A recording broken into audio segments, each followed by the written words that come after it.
Thank you. Mr. Welch, you're recognized for 5 minutes. Thank you, Mr. Chairman. Thank you and the ranking member, Mr. Frank and Mr. Paul, for their leadership on this. There's two issues as I hear your testimony. One is just trying to cull the budget and look at where you can get efficiencies, and that's been something that various Congresses have attempted to do. You've identified some places for savings, like perhaps the benefits. I think Dr. Adams, you indicated that a lot of the procurement reforms are a rehash. But then the second area, which is probably more promising for savings, is examining the force structure and the mission. And that's a debate Congress has not yet had. And it seems as though there has been an acceptance in Congress, whether explicit or implicit, that one of the responsibilities of our military is now, in fact, to take on the challenge of nation building. In order also to accomplish that goal, we outsource a very substantial component of the effort. We've got 100,000 troops or so in Afghanistan, 100,000 contractors. So I would like to just hear briefly from each of you as to what precise elements of a policy could you recommend we focus on that would achieve savings. There was discussion about nation building. There was discussion about the question of force structure. And I'll start with you, Mr. Harrison. If you're looking for, larger savings, I think that you're correct that, the place to achieve large savings is in changing the type of weapon systems we buy and altering our force structure, reducing the force structure in certain areas. Not to stray too far outside of my expertise as a budget guy, but if you look at, our threat environment around the world, I think it's true that threats have diminished somewhat in Europe. So maybe we could draw back some of our forces from there. With Asia, I'm not so sure. I see good arguments on either side of that, that threats might be rising or that they might be balanced by some of our allies that are in that region. But I think that the United States military has an expanded function for fighting terrorists, countering terrorist organizations, arming other countries, training their security forces, fighting insurgencies, not sure where they are, but fighting insurgencies on a global basis, and nation building.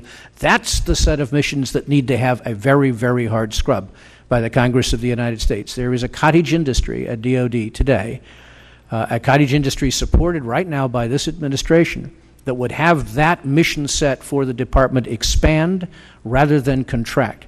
That, I think, is the critical circumstance that Congress needs to look at today in threat terms, in capability terms, in mission terms, in seeking a much more standardized and shrunk American military force. Okay, thank you. I yield back. Thank you. Thank you. Thank you, Mr. Welch. Mr. Luchtmeyer. Thank you, Mr. Chairman. I was kind of struck with some of the discussion we just had here. I think sometimes we can be penny wise and security foolish if we forget about the purpose of the military, which is our number one duty as congressmen, is to protect and defend our country and the Constitution. So I'm curious, some of the cuts and things that you suggested, Mr. Friedman, how is that going to impact our ability to stage operations around the world if we close down some bases in certain areas? Well, logistically, certainly it's helpful if you want to have a war in Europe to have bases in Europe. Similar, the same goes for Asia. So we're not saying that there's no... Yeah, but with all due respect, I know that we have a big Army base or hospital base in Germany right now that tends to a lot of our men and women who come from Iraq and Afghanistan who are injured. Are you saying we need to move that or do something different? I wouldn't recommend closing that while we're still sending wounded people from Iraq or Afghanistan there. In the future, I would be, after those wars are over, I think I would recommend doing that along with bringing all our bases from Europe back, because I don't think there's much in Europe that requires U.S. military forces. My argument, going back to the last question, is not necessarily that there were no threats left in these regions or never will be. My argument is that there are other nations, wealthy ones, in those regions that are perfectly capable of defending themselves when those threats arise.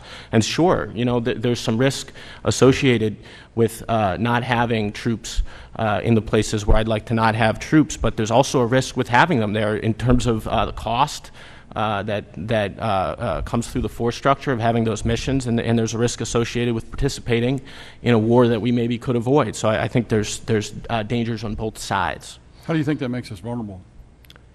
What are which part of it? What are the vulnerabilities if you cut back on things like that?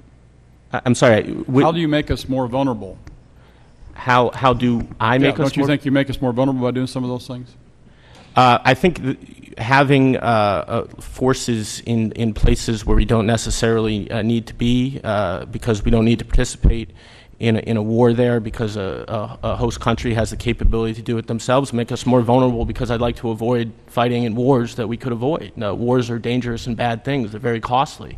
So that's the sense in which I mean that. And I think they make us more vulnerable because we have to maintain force structure associated with those missions, which is very costly. I know that there, you know, I'm speaking more than just the bases themselves. I'm talking about all of the military operations, all the equipment that they have. I'm very familiar with a young man, for instance, who flies an F-16 that is 22 years old, broke down twice while he was in Afghanistan and again on the way home.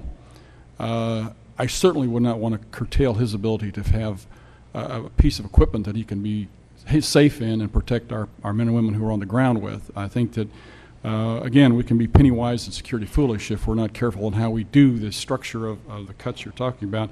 I'm also curious, and I saw in listening to Secretary Clinton last night, she had an interview and made the comment that there was no intention of pulling out and continue to support Afghanistan and Pakistani efforts. How do you see this playing out, Dr. Schmidt? Dr. Schmidt. I expect if we're to be successful in Afghanistan that the reductions that are being talked about in 2011 will be very minimal, and the likelihood of actually having a substantial number of forces in Afghanistan for an extended period are quite high. The difficulty with counterinsurgencies is you simply need boots on the ground. They succeed if you have enough boots on the ground. Historically, they succeed. If you don't have enough boots on the ground, you won't succeed. But they do take time, and they do take resources, and the question is, do you want to put those resources in? And if you don't, then what are the consequences for abandoning Afghanistan once again? Very quickly, how many of you have served in the military? One. How many of you have members of the family in the military right now? Right now. None. Okay. Dr. Schmidt, just very quickly, what do you think by these? Do you think the lack of the concern that we may have here or need to take into consideration is the effect that it may have on our own economy if there's instability in the world by not controlling activities around the world that could impugn or impact us in a certain way? Yeah, I mean, one of the points I tried to make, and hopefully made in the statement itself, is that we've had a very expensive global posture since the end of World War II. We've had one since the end of the Cold War. I think that's led to general stability and prosperity around the world. It's very costly from the U.S. perspective, but on the whole, it's allowed us to grow economically and allowed our allies to grow economically. And I think, in fact, in terms of the sort of world order, the benefits outweigh the costs that we put into it. There's no question that it's costly, but I think, again, the benefits are much more there than not. The second thing I would say is that we get used to that order. We're used to the trade traveling around the world without any disruption. We're used to oil flowing from the Persian Gulf. But remember the first Persian Gulf War. Just think what the consequences of that if we did not have the sufficient troops to push Saddam out of Kuwait. So these are things that we tend to assume are going to go on in the absence of the security role that the United States plays. I personally think that that's a bad bet. Thank you. Thank you, Mr. Chairman. Thank you. Mr. Lynch. Thank you, Mr. Chairman. I also want to thank the witnesses for helping the committee with its work. Normally, in the midst of two wars, we wouldn't be, this is not I guess, the typical time when we would grapple with reducing defense spending, but I think the deficits and the financial situation requires us to do so. We do have an opportunity now in August, our troop deployment in Iraq will go from 165,000 down to 50,000. So maybe it is an opportunity to rebalance and reassess some of this. After September 11th, we saw a big shift from military responsibilities and intelligence responsibilities going over to the contractor side. As the chairman has said, a lot of us on this committee have been over to Iraq. I've been over there at least 12 times, Afghanistan and Pakistan probably another 10 times. And it's amazing the amount of responsibilities that used to be core military or intelligence or State Department functions that we've contracted out. And now, last couple of weeks, we heard a report from Secretary Gates who said that when we hire a private contractor to take over a responsibility that was formerly performed by a government personnel, that we pay 25% more to have that contractor do it. And I think there's a real opportunity for savings here, and I want to know from your standpoint, is this an area where we're looking at where we're paying that premium to have private contractors handle this?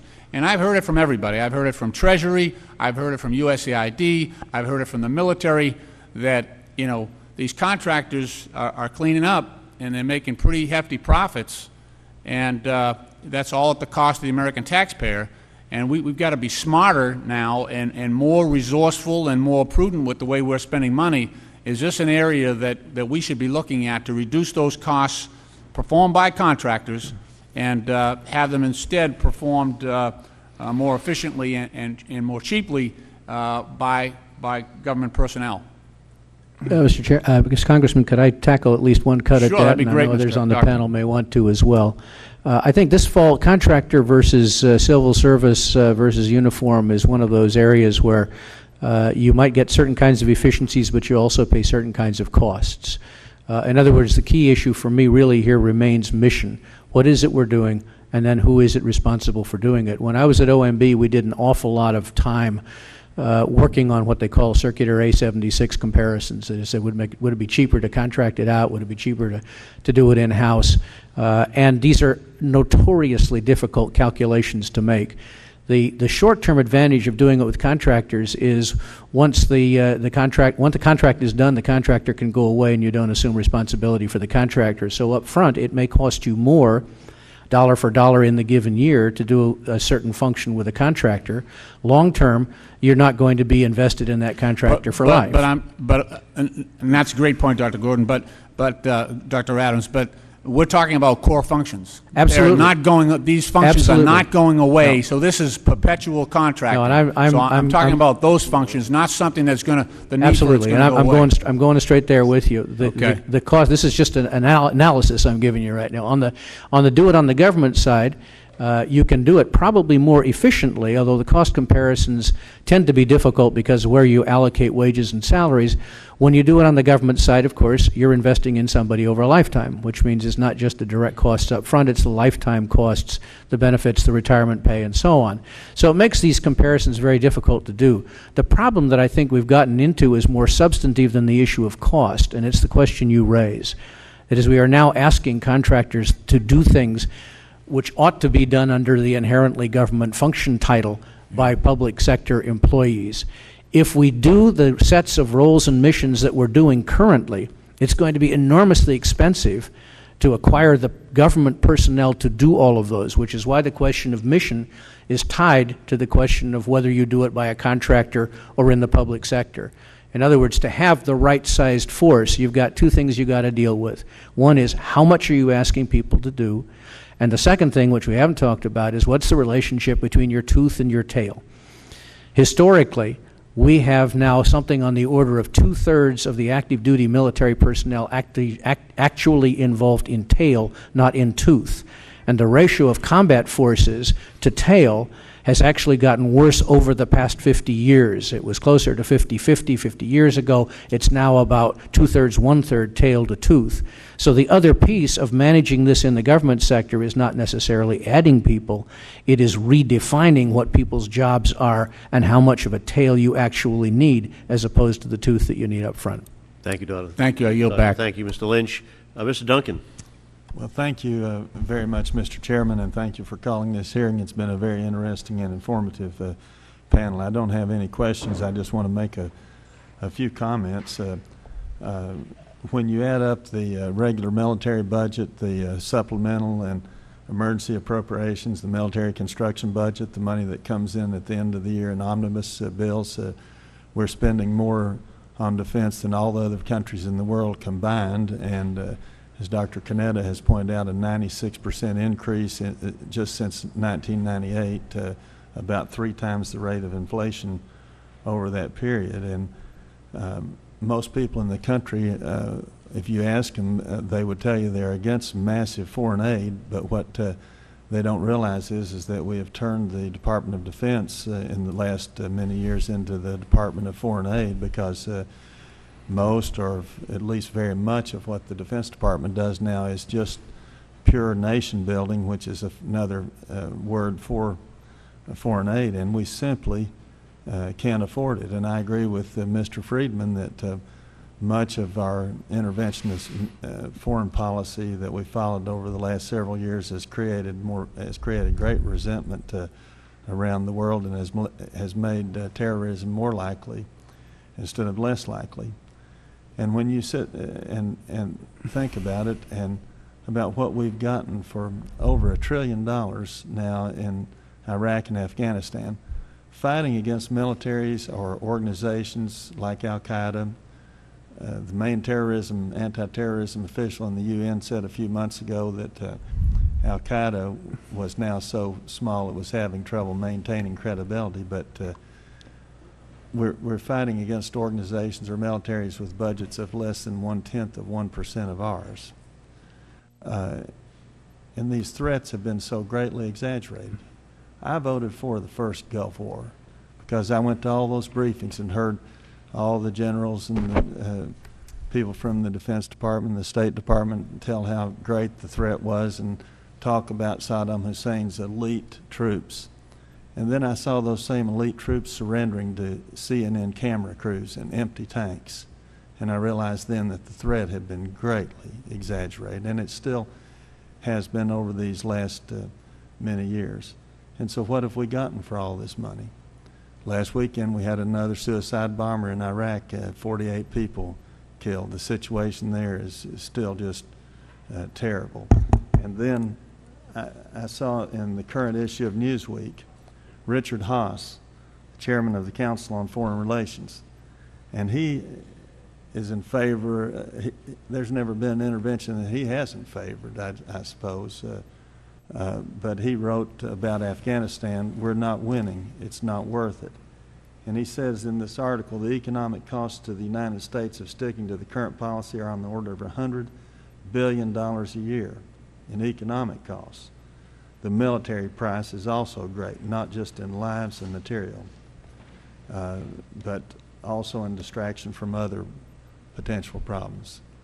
I was impressed with Mr. Harrison talking about the personnel costs, because we've sent so many factories to foreign countries, other countries, over the last 30 years that now for many young people in small towns and rural areas, their only way out, or their the highest pay they can receive, is in the military.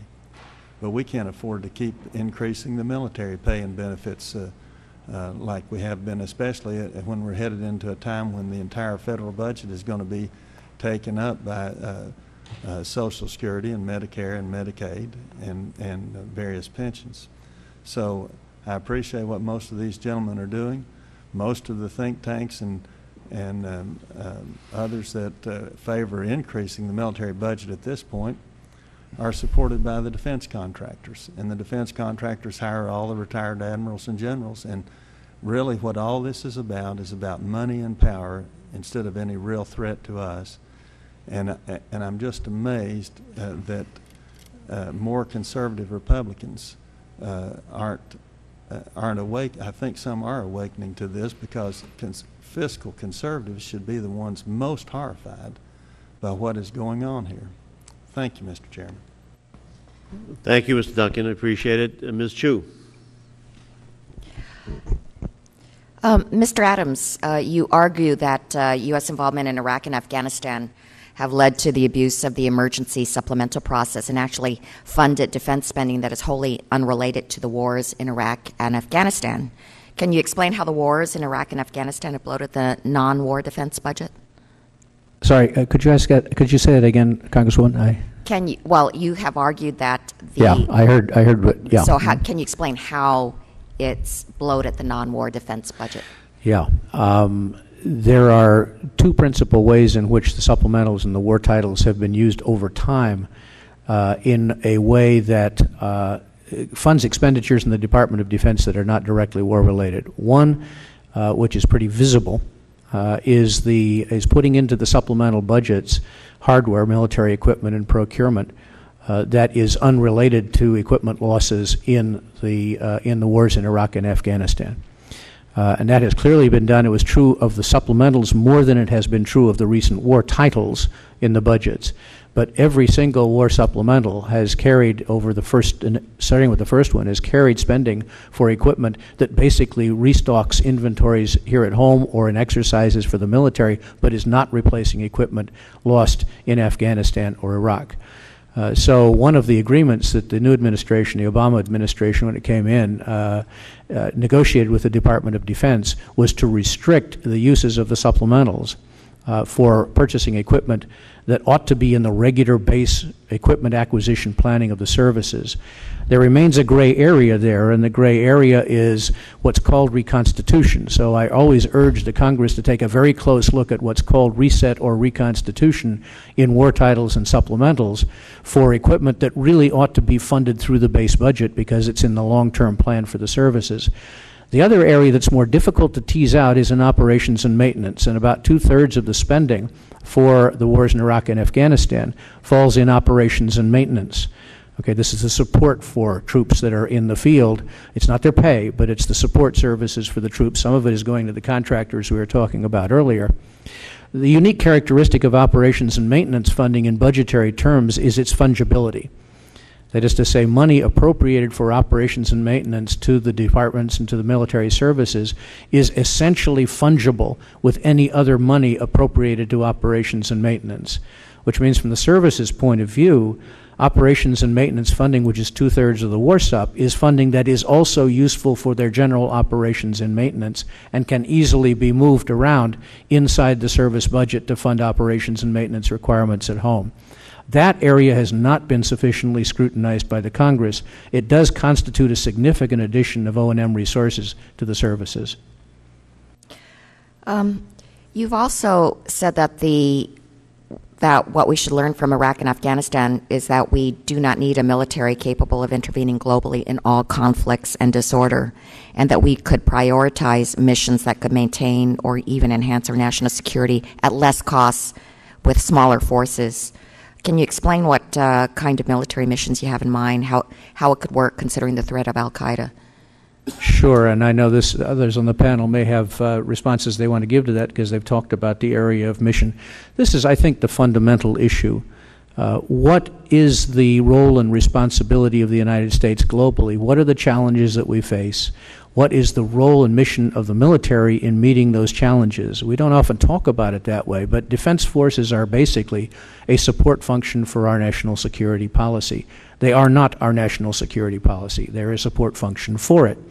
So the real question that I think we haven't addressed yet but now need to urgently is, in the array of missions that we have, which ones are most important to the security of the United States? How much is the military role in carrying out those missions, and how much force do we need to actually execute those missions? The most highly debatable area of mission right now today is in this area of counterinsurgency, stabilization, nation building, counterterrorism, and building partner capacity, that whole envelope of missions. is an area where defense responsibilities have expanded enormously, and where the lesson we seem to have drawn from the war in Iraq and Afghanistan is we now need to be prepared to do those missions on a global basis. There's no sustained analysis of that proposition. We have excellent work on how to do counterinsurgency.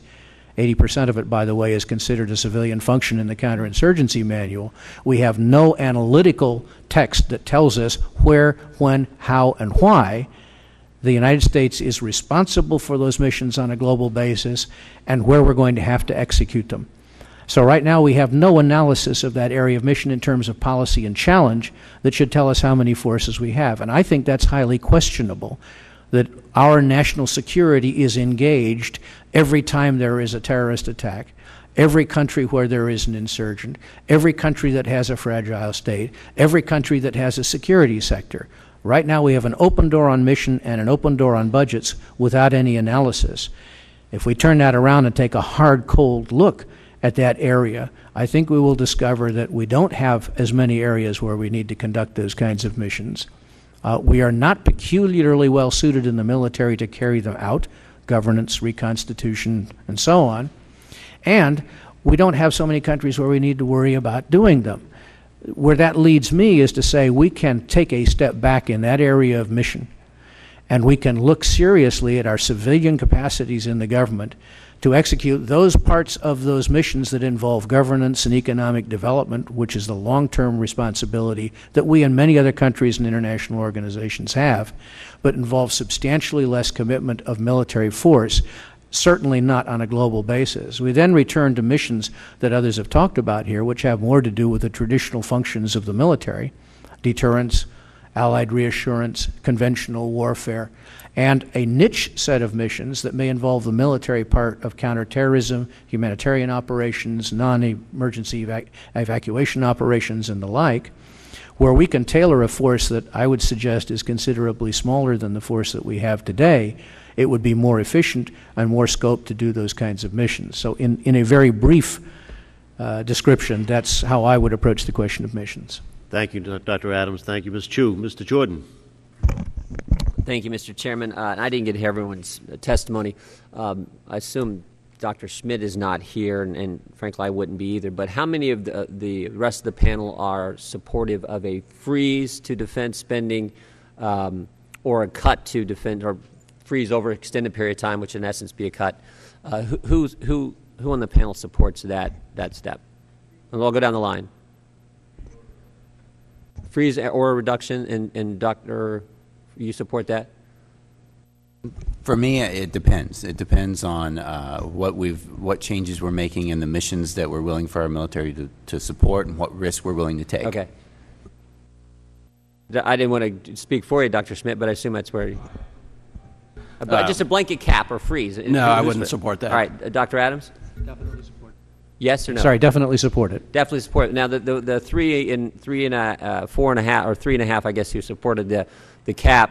Would you support the same type of approach to every other agency in the government? Department of Agriculture, Department of Energy, Defense, or not Defense, but Education, up and down the line? Yeah. It depends. I mean, we got to talk agency by agency. I can't speak for every agency, so Okay, we have to go one at a time. I think that given our current circumstance, we should start with the premise of proportionate cuts. We should determine what types of deficit reduction we need, begin with proportionate cuts as a premise, and go from there. I don't think we end up with proportionate cuts. That becomes a question of matching need to budget. I think the spending freeze on non-security related discretionary spending that's in the President's budget this year, I think that's a good thing. Okay. Mr. Schmidt, would you agree with? Freeze and or cuts. Yeah. Definitely support it. I worked for 5 years in the Clinton administration in OMB, and one of the most effective tools for both the executive branch and the Congress in dealing with deficit reduction was caps and pay-go. Yeah, they enforced an incredible discipline on every element of the government. Let's cut to the chase then. I mean, I've introduced the only balanced budget in Congress. Our budget does this, and frankly, until you do that, you don't force congressmen to do the work we should have been doing all along. finding out which programs work, which ones are stupid, which ones are redundant, what makes sense, what doesn't make sense. So it seems to me we should have some kind of cap. But I wouldn't say on defense. I would say on the overall budget because, frankly, as Mr. Lukemeyer pointed out in his questioning, defense is where we're supposed to spend taxpayer dollars. It's everything else. It's, according to Robert Rector at Heritage Foundation, it's the 71 different means-tested social welfare programs we have, which when you add state dollars and tax dollars from the state and federal, actually are more than national defense. So there's a whole host of areas we should be focused on. How many on the panel would support a overall spending limit? Some percentage of GDP would support that kind of concept in our budgeting process. We'll go down the line again. Yeah, you mean with regard to the entire budget or with regard to defense, a cap? I'm talking overall budget. I mean, it's that's our problem. I don't think it's wise to start with the $1.3 trillion deficit we have, the $13 trillion national debt we have. It's the overall budget. Yeah. Yeah, I don't think we should ever go to deciding that any portion of government spending or government as a whole should be tied to any particular GDP figure. So, no, you don't tie it to GDP. You need to make a determination. I need to go quick. Mr. Friedman. Yeah, I support that, not indefinitely, but sure, this year, next year, yes. Okay. I would not support it for the overall budget for the simple fact that we have some things in there like Social Security benefits that have already been promised that are growing. Net interest on the national debt is rapidly growing in the budget. I think you have to spending is only one side of the equation. I think you have to also look at the other side of the equation. I'm going to get the other side in a second if I get time. Go ahead. Mr. Schmidt. I would support it. Yep, Mr. Adams. Dr. Adams. I support caps for discretionary spending, pay-go for mandatory spending.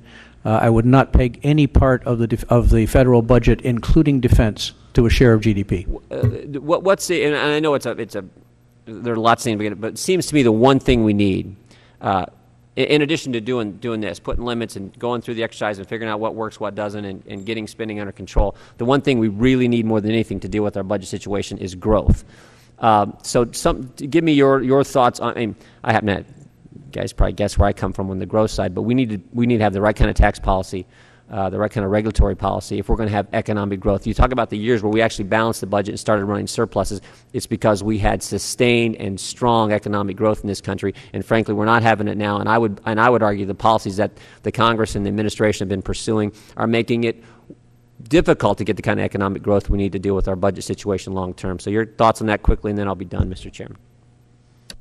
Well, I think one thing for sure, looking back, I mean, I'm not just not my area of expertise is sort of how to feed productivity growth. But one thing we can say for sure is that much of the growth that we thought we had in the mid and late 1990s turned out to be a castle of sand, which we are now paying for through our debt. So we obviously need a different approach to how to feed and stimulate our economy than the one that was present at that time. It wasn't just a government question, right? It was a question of credit and wealth building in the country as a whole. It was built on speculation. Thank you, Mr. Canetta. Mr. Frank, you're recognized. Thank you, Mr. Chairman. I appreciate this hearing because I think, and I thank all the witnesses, we need a thoughtful, non-rancorous discussion about the appropriate mission. And I thank all the panelists for the spirit in which we have it. That's the key issue. What should we be doing? What's the policy we should be setting? And we have not had that conversation. And I thank you, Mr. Chairman, for providing this forum for this continuing conversation. I just want to add one thing. I know there was a question raised about who served in the military. I think we ought to be very clear. I mean, let me volunteer. I did not serve in the military. I wasn't wanted. I actually did try to line myself in once, but they didn't need me at the time in 1960, and then subsequently, but I guess there's no point trying to go where you're not wanted. But the question of whether or not you served in the military is very relevant to how we should conduct military operations. It is not relevant to whether we should conduct particular operations. That's what this is about. The mission is not about how you fight a war. When we do put our people into war, then I want to be guided by their judgments, and I want to give them all that we can. That's why war is very expensive for us, because you don't send our young people into war. All of us here on this rostrum have had the terrible experience of going to a funeral of a young man or woman killed in these wars, and so that means you spend it. But whether or not you get involved, no, that's not a matter of military expertise. We honor the military's expertise when they get engaged. Secondly, I would say this, and to Dr. Schmidt, I was a little surprised to hear you say that one of the big arguments for this is that's the way it's always been, or for a long time, that there's been a bipartisan consensus. Frankly, I had thought of the American Enterprise Institute as being somewhat more transformational in its approach. The notion that because we'd always done this in a bipartisan way is one argument for continuing to do it, I think is mistaken. It would certainly argue against your suggestion that we that we seriously alter entitlement policy. Social Security has an equally long bipartisan history, and no one I know thinks that, frankly, I mean, I think that's the kind of argument people throw in that doesn't really motivate them, whether that's the way it's always been. But I would ask you, Dr. Schmidt, in terms of your view that the military has been denied funding it should have ideally gotten, what in the last 10 years or so would be examples of where we were unable to accomplish a valid national security goal because we got the military resources to do it? I think we've been able to accomplish those goals, but it's been extremely close run. Let me give you an example when it comes to, for example, the wars in Iraq and Afghanistan. All right, well, I appreciate it, but you suggested to me that there was a shortfall, so now I guess if I can... Yes? Excuse me. There is a shortfall, which others can talk to here as well as I can. There is a shortfall in recapitalizing... Okay, but I asked you a specific question, so we've paid no price for that yet. We've paid no price for that yet. I would say, in my view, yeah, I could find some resources. The Iraqi situation, frankly, I think it almost it doesn't honor fully the military goal. I'm told we're going to keep 50,000 troops in there, but they're not going to be combat troops. Well, first of all, I think there's some fudging there because they do, I think, shooting and being shot at. I don't know how you define combat, and it does seem to me the people there are doing that, but continuing to keep people there makes no sense to me. So, but that's an example. If you leave the mission as it is, then you can argue for more. I also wanted to comment on another very important point that was made, that Gordon Adams made and others. And here I think some of my liberal friends may be a little bit inconsistent in overemphasizing the extent to which you can reduce spending by simply getting rid of fraud, waste, and abuse. There has never been a budget item I've seen that said fraud, waste, and abuse, which you could zero out. We talk about fat. Metaphors mislead us. Yes, there is fat in every human enterprise, and especially in some public enterprises, but it's not layered, it's marbled. You can't just slice it off at the edges. It's deeply involved. And that's why I do believe that the most effective way to enforce efficiency is to put limits on spending, not flat caps, but to let people know there were limits. Because imposing efficiency from the outside is very difficult. Incentivizing efficiencies from within is what happens. I think one of our problems has been that the Pentagon has in general, and the National Security Establishment has in general been less subject to budgetary discipline, and because less subject to budgetary discipline, less efficient. But just one last question, again for Dr. Schmidt. I think we are overextended. I would ask you to evaluate, because clearly the missions you talk about, oil from the Persian Gulf, it doesn't just come to the U.S. In fact, we get more of oil, I think, from some other places. Do you believe that our wealthy Western European allies are contributing sufficiently to the common purposes that we have? No. Well, what can we do to do that? See, I think here's the problem. I agree with that. Well, no's a very good answer. You need, not everybody has to hedge everything around here. But the point is this. I think we are the enablers of that. There was a very interesting article in the New York Times a month ago about how the Europeans were able to afford more in some areas of their budget because we carry them. What would you think we should do if you agree that they're not doing enough? Is there anything we can do to get them to do more? Because clearly if they did more, couldn't we do less? Yeah, we could do less, but I would add that they're doing quite a bit. There are tens of thousands of Allied troops in Afghanistan that if Excuse me, how many troops, how many NATO non-American troops are in Afghanistan? 35,000, 40,000. Compared to what of us? 50,000 now, we'll be up right, to 100. I think, and in Iraq? In Iraq, well, originally about a third of the force. Yeah, and originally, but you said first that you don't think they were doing enough. No, let me be clear. Yes, the Allies could do more. I have my doubts that if we reduce our posture in the world and reduce our own budget substantially, as the task force suggests, that we'll in fact get more from our allies. All right, well, let me ask you that, though, because I think that's very, what do you know that they don't know? After all, excuse me, I'm going to phrase this question. There is, you say, a common purpose with our European allies. There are missions that have to be accomplished, fighting terrorism, although, I wish you could fight terrorism with nuclear submarines, because then we'd win, because we got more nuclear submarines than they got. Unfortunately, I don't think that much of what we spend helps us. I don't think the political problem is a lack of ordnance, a lack of weaponry. But given that they have the same interests we have, why, if we did a little less, would they not do more? Would they say, oh, well, Persian Gulf can't get the ships out, tough? I mean, why would they not be incentivized if we stopped carrying them to do some more? There are free rider problems with the allies, but it's not as severe as sometimes people say.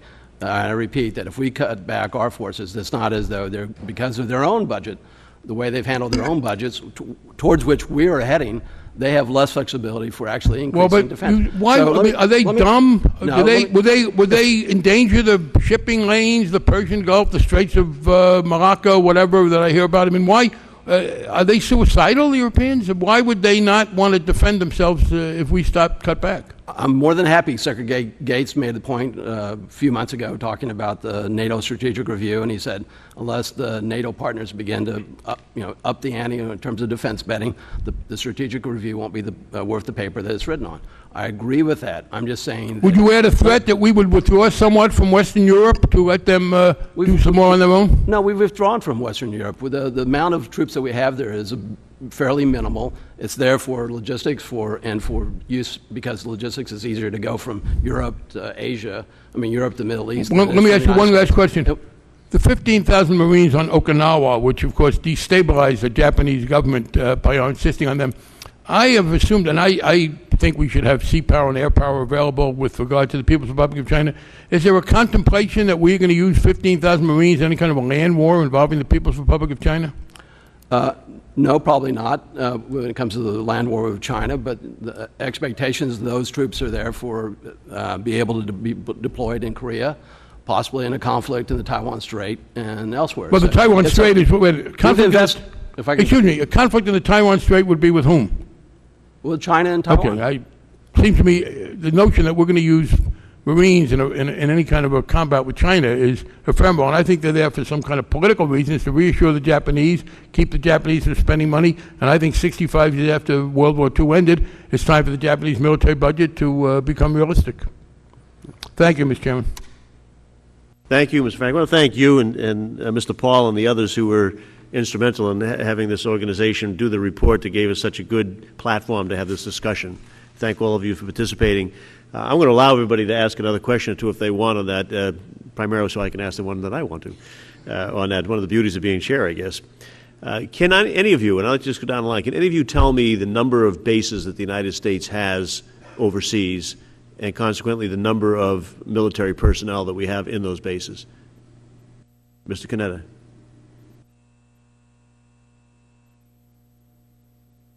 I'm sorry. I would say 873, but the number is probably wrong. It's an old number. It's changed a lot because of building in Central Asia, Afghanistan, and Iraq. It's a number to start with. It's also important to recognize that much of that number are really small installations. The number of major bases is much smaller, though it is growing. In terms of total numbers of people we have overseas, active duty military, it's in the vicinity of 350,000 divided now, not quite equally. More are engaged in the CENTCOM area, Iraq and Afghanistan. The rest are pretty much tied down in Asia and Europe, and that's just the active component. I think there's probably around 45,000 more reservists who are overseas supporting them. So all told, we have over 350,000 overseas. Thank you. Mr. Friedman. Well, I was going to please Congressman Frank and just say no. I don't know the answer off the top of my head, and he knows more than me. That's acceptable. I don't have the number. Dr. Schmidt, Dr. Adams. What Dr. Canetta said is about the right number. Okay. I tell you, I asked that question because we've been working for about 8 months now with the Department of Defense trying to get those answers, and they don't have them. Right. So it's interesting that you can tell me a number of bases you think of the number of personnel, because we've gone around and around in charts and paths. If we could bring it up here and unwind it, paper the wall, I can only with tell the you a different wrong computer number. outlets on that, because it starts with what it is the definition of is. Right. All right, what's a base? You know, like, is it the installation, all the installation satellite? The number of countries that they're in is astounding. In some of those countries, I think it would be an interesting topic to find out what the heck is our national security interest in having troops on a base in that particular location. It's a conversation we want to have on this group, but it's one that's very difficult to start until you get the facts on that, and that the facts are so difficult to get from the entity that should have them should disturb us all on that. It makes you wonder how they can budget and control for those people and those bases and those materials that are in all of those places. Dr. Adams, did you want to say something? Did you? No? Okay. On that. And so I think that's part of it. All of this theory that we're talking about is very interesting. And Dr. Schmidt, I was interested in the colloquy between you and Mr. Frank, but part of it would be much better informed if we really knew how many bases were overseas and where they were. It'd be fair to you and fair to Mr. Frank to actually have a discussion and be able to point out, well, this one has some significance and this one doesn't on that. But the fact that we can't even begin to identify where all these people are and then try to figure out what is their impact on our national security interest and how do they play into it and are they essential or not is sort of incredible on that. Mr. Flake? Do any of you have any comments that you want to make as we wrap this up? Something you want to leave us with that we may not have covered and should have got into or gone into in more depth? I'll start and go left to right if it's all right with you, Mr. Friedman. Mr. Canetta. I wanted to underscore what I think is probably the small amount but real amount of consensus that we've expressed as a panel. I think we all agree that it is worthwhile going after problems of waste and trying to improve the efficiency of the Pentagon. I think we all agree that's important. I think we also all agree that it's relatively small peanuts, that if you're looking for big savings, it becomes a question of affecting missions and structures, though we obviously don't all agree that that would be a wise thing to do. This pertains especially to Secretary Gates's efforts now to achieve as much as $100 billion savings from reductions in infrastructure and efficiency. It may cast some doubt on whether that's possible. But I think we have identified the notion that if you really want to have big savings, it's going to have to be structure, though we don't all agree that that's a thing to do. One step forward, possibly, for our thinking in that area is this. We all know what the input is to our military machine. It's dollars. But we seldom speak in terms of what the output is. We sometimes say that the output is structure, by which we mean tactical units. Or we might, as a proxy for that, say the output is trained individuals. But actually that's not the output in either case. The real output is military power. And if we pay attention to the change in our military power, which is not a question of how many ships we have, how many people or planes we have, it really is a more complicated equation than that. I think we would conclude that, in fact, our military is much more powerful today, although considerably smaller than it was during the end of the Cold War. And that may help our thinking about can we reduce and where can we reduce. Just two small points. Dr. Schmidt mentioned a couple times the $300 billion in cuts that came from procurement programs that Secretary Gates canceled. That's true, but those programs were mostly replaced with other programs. So while there was savings, they went right back into other procurement for the most part. And in this year, the procurement budget rose significantly. So it's not as if we've been cutting the procurement budget. We have not.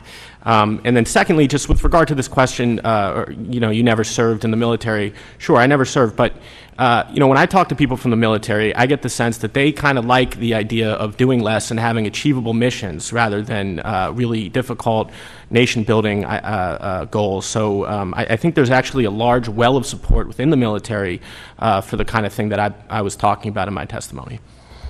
Thank you. Mr. Harrison? I would just add that I did serve in the military. I don't know that it qualifies me any more to speak about these matters than the other gentlemen at this table. But my final note, I would just caution that as we are going through this, budget situation over the next several years, we do run the risk of optimizing our force for the wrong type of conflict. Right now, Secretary Gates has put a lot of emphasis on optimizing the force for counterinsurgency warfare. We run the risk that 10 years from now, once we're out of Iraq, Afghanistan, that the nation is not likely to want to get into a situation like that for a long time. We may have a military that's optimized for the wrong type of conflict. Thank you. If I just interrupt for 1 second, Mr. Harrison, I think you hit something on the head there. I can constantly ask the question about whether or not this administration or the last administration or any of these people that promote the counterinsurgency theory are intent on doing that in Somalia, Sudan, Yemen, the Maghreb, or any of the other area on that. Is that their intention goal? And that's one of the things that we have to look at. I think Dr. Adams mentioned that. Dr. Schmidt. Well, certainly you should look at it. I mean, I actually think we've been fairly discreet in some cases. I mean, we have not jumped into every, conflict or every place of instability. I think actually some of the military has done a pretty good job of prioritizing where they've got to be. I would just two points. One is, and this could be, sort of read different ways, but I think the report, when you actually look at it, is probably more sanguine from my point of view about after these wars about the Middle East, and it's more sanguine about the military balance in East Asia than I would be comfortable with. I think the trend lines in East Asia are not good. It's something that we're going to have to deal with, and it's going to be costly to deal with it because the way to deal with it, because it's the Pacific and the Indian Ocean, are fairly significant and costly platforms. So again, I think Todd's right. There's an emphasis on today's wars. Maybe that's what has to be done, but there's stuff coming down the road that's going to be difficult for us to deal with. The second thing is, I would say that there's kind of an expectation that Iraq and Afghanistan are these one-offs and that we won't be doing that in the future. That may be the case, and maybe we'll decide that is the case. But I would just say that both Democrat and Republican administrations have been involved in wars in the Middle East now for 20 years. And so I would say that if history tells us anything, the likely trend line is that we're not going to be out of that area anytime soon. As in, we never learn, I guess. Dr. Adams. 4 points, I think. One, I congratulate you on going down this road because it tries to marry up the problems that we have economically at home and in terms of the federal budget with how we approach our national defense. Number two, as we go down that road, as you and Congress go down that road, dealing with the reality that to get an agreement, everything has to be on the table is a good principle. Number three, efficiencies clearly are not enough, and I think you have a fair amount of consensus on the panel in that regard, that efficiencies aren't going to get it, and Secretary Gates' ambition right now probably falls short of what you're going to have to deal with. And fourthly, I want to underline that the discussion that we have on this issue, and it's understandable because it's the subject of this particular hearing, all too often falls into the box of saying, what should the military be? What should the military do? How should the military behave? We don't often enough have conversations about what are the purposes of American statecraft and what is the role of the military in that broader engagement globally in dealing with a broader set of challenges. I heard Dr. Schmidt say just a moment ago, and maybe he misspoke, but to say the military does a pretty good job of prioritizing where it should be. Well, it's not the military's job to prioritize where it should be. It is the national security policy apparatus, the White House, the Congress, the civilian agencies, all of whom need to be engaged in that decision. And ultimately, it's the Congress and the President's decision about where the military should be engaged or not engaged. I dig his principle, though. There's lots of areas where we don't have a stake. And defining policies as we defined them today puts us at risk of being in areas where we don't have a stake. And I wouldn't use Afghanistan and Iraq as the proxy here for what else we may do. In both cases, those were wars of choice. Those were not necessary interventions. They were wars of choice. Right? We chose to go in and remove a regime in Afghanistan. And you can support it or disagree with it, but it was a choice. We chose to go in and depose a regime in Iraq. And in both cases, we ended up inheriting responsibilities for a whole array of functions that we've asked the military to do. And I think it's very debatable that we're going to go into those kinds of situations again any point in the near future. I would hope so. I would hope it's debatable on that. Interestingly enough, we had a conference not too long ago about Northern Africa, Algeria and Libya and Morocco and places like that. And one of the general consensus, these were members of the Senate and the House and both parties, the real question at the end became, what's our interest there? And I don't think we ask that question enough. What's our interest there, and who else might have an interest that ought to be taking a lead as opposed to us, so that we don't have to do that everywhere all the time. Let me again just say how much I appreciate all of your written testimony and your time spent here and your expertise today. I think you've helped us embark on a conversation that I hope continues. I think it's a valuable one for us to have. I hope it bleeds into some of the other committees, both here and in the Senate on that, and the American public. I think it's important. So thank you very, very much. Meeting adjourned.